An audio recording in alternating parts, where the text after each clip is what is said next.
নদিয়ার ঘরে ঘরে হরিনামে নবদ্বীপের ব্রাহ্মণ সমাজ এই দেখো ভেজাল কোথায় লাগে। নবদ্বীপের আমার কথায় যদি কারুর কেউ মনে কিছু নেবেন, আমি যা লীলায় আছে তাই বলছি। যদি কারুর কোনো কিছু বোঝার থাকে, উপরে প্রথম ঘরে আমি আছি, যদি কিছু বোঝার থাকে কৃপা করে এখানে চলে যাবেন, আমার অপরাধ নেবেন না। যা লীলায় বর্ণনা আছে আমি স্পষ্ট ভাষায় তাই বলবো। নবদ্বীপের ব্রাহ্মণ সমাজ তৎপরত্ন আর চূড়ামণি তারা বলা বলি শুরু করেছে, কালে কালে নবদ্বীপটা কি থেকে কি হয়ে গেল। ওই বছরে একবার ঘণ্টাকাসর বাস্ত দুর্গা পুজোয়, আর সেই সময়কার সব কাসর নিয়ে ওই নিমাই এখন লেগেছে হরিনামে। যখন ব্রাহ্মণরা কথা বলতে শুরু করেছে, বিধর্মীরা সুযোগ পেয়েছে। বিধর্মীরা দুজন এসে বলছে, আরে ভাই দেখো তো, এই হরি নামের জ্বালায় তো আমরা আমাদের ধর্ম ঠিক করতে পালন করতে পারি না।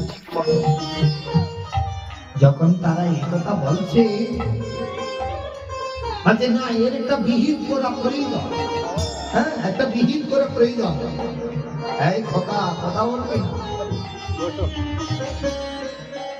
এর একটা বিহিত করা প্রয়োজন। দেখো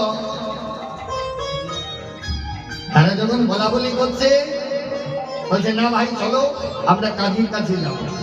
তখনকার সময় এই নবদ্বীপের কাজী হচ্ছে মৌলানা মলয় চাঁদ কাজী। কাজী সাহেবের কাছে, কাজী সাহেবের জয় হোক। হ্যাঁ বলো কেন এসেছ? এসেছি একটা আর্জি নিয়ে। কি আর্জি? বলে এই নবদ্বীপে হরিনামের জ্বালায় আর থাকা যায় না। ওই তর্করত্নার চূড়ামণি বলছে, নবদ্বীপে হরিনামের জ্বালায় থাকা রাত্রে ঘুম হয় না। এই প্রভাতকাল থেকে হরিনাম শুরু করে এদের জ্বালায় ঠিক মতো ঘুমোতেও পারি না।